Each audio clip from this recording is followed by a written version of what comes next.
3 millennia ago, long after the Sundering had split the world and the Curse of Flesh had eaten its way through many of the Titan-forged races, the denizens of Uldaman found themselves at a loss. Their leaders, the Keeper Arcadus and the Giantess Diurnaya, had locked themselves away in hibernation, obsessed with finding a cure to the Curse of Flesh. The Earthen, reeling from the pain of the Sundering, placed themselves in stasis alongside others of their kind already in hibernation, and the Mechagnomes, who still tended the halls of Uldaman, began to succumb to the Curse of Flesh. The curse, an affliction of the old gods, turns Titan-forged beings of rock and metal into flesh and blood, weakening their bodies and exposing them to mortality. As they weakened, the Mechagnomes began to lose purpose. Those who felt the curse began to call themselves gnomes, and eventually left Uldaman in search of a new home. West they traveled, to snowy mountains, and with their ingenuity and intellect, carved out a home in the lands of Dunmorogh.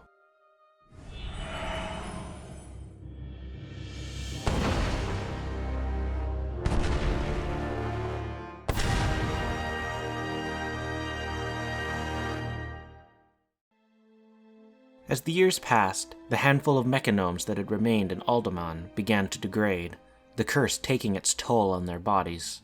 Half a millennia after the gnomes had left to seek out a new home, Uldaman found itself with only one last gnome. As her body began to transform, she worried that the Earthen would be forgotten in the depths beneath Uldaman. In her dying moments, she woke the slumbering Earthen, now cursed with mortal bodies of their own. The Earthen, who began to call themselves Dwarves, traveled west in the footsteps of the gnomes until they reached the tall mountains of Dunmorogh. They named the mountains Khaz Modan, after the Titan Khazgoroth. They delved beneath the tallest mountain, created a great forge, and eventually founded the great city of Ironforge. They met the gnomes, and though the two races kept mostly to themselves, they quickly formed a bond, a kinship drawn from their shared Titan-forged ancestry. As Ironforge grew in influence, trading and allying with the 7 human kingdoms, the inner political landscape became tense. The 3 most powerful clans, the Bronzebeards, the Wildhammers, and the Dark Irons, each vied for power, and when the High King passed away, the tensions exploded into war. The War of the 3 Hammers rocked Ironforge and the surrounding kingdom. Bloody battles raged for years until the Bronzebeards finally emerged victorious and drove the other clans from Khaz Modan. The Wildhammers ventured north, where they built Grim Batol, while the Dark Irons went south to the Red Ridge Mountains, where they founded the kingdom of Thaussarian and prepared to exact revenge. After several years, King Thaussarian attacked the cities of Ironforge and Grim Batol. Ironforge held, but was damaged in the fighting. The Dark Irons were pushed back out of Khaz Modan, and the Bronzebeards eventually allied with the Wildhammers against their Dark Iron enemies. Thaussarian, in his anger, attempted to summon the fires of the earth to defeat his foes. Instead, he summoned Ragnaros, and led to the destruction of many of the surrounding mountains. The other dwarven clans fled, and the Dark Irons became enslaved by the Elemental Lord. Ironforge was rebuilt over the following years, and ties between the Bronzebeards and the Wildhammers were renewed. The 2 clans vowed never to raise arms against each other again, and peace settled once more over Dunmorogh. When orcs from Draenor emerged from the Dark Portal and overwhelmed the kingdom of Stormwind, the dwarves and gnomes of Khaz Modan prepared themselves for an invasion. The orcs made attempts at taking the 2 capitals, but the cities proved too defensible. Both races lent their aid to the humans when the orcs pressed northward, joining the alliance of Lordaeron. After the Second War, the 2 races began to work together more frequently. When the gnomes lost their city to an invasion of Trogs, the dwarves of Ironforge offered them shelter within their halls. The gnomes eventually led an assault on Gnomeregan, and are fighting to retake the city from the Trogs and those gnomes that became irradiated when the city fell. Some irradiated gnomes are cleansed, and return to the surface to help retake Gnomeregan, shut down Razlo Krushgog with High Tinker Mechatork, and eventually infiltrate Gnomeregan's inner sanctums and defeat Thermaplugg, the self-declared king of the leper gnomes. Ice trolls of the Frostmane tribe have also targeted Dunmorogh in recent times, seeking to regain their lands from the dwarves. When the cataclysm struck, Trogs burst forth from the earth in a rage, blaming the dwarves for the destruction of their homes. The trolls began redoubling their efforts, displaced by angry Trogs, and seeking to take revenge from the confusion.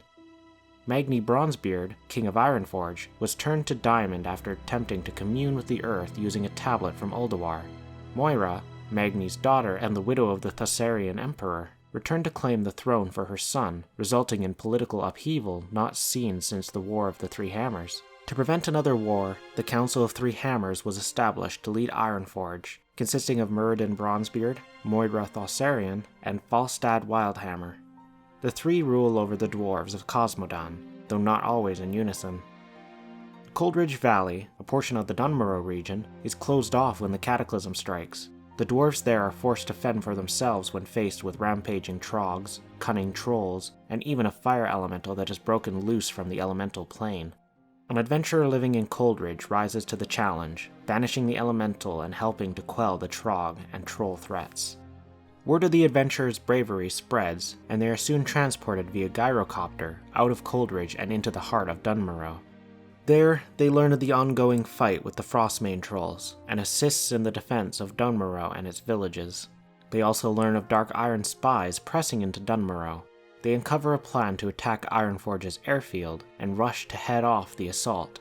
They arrive to find the airfield already under attack, and quickly assist the Sparse Alliance forces in stopping the assault and killing the Dark Iron commander.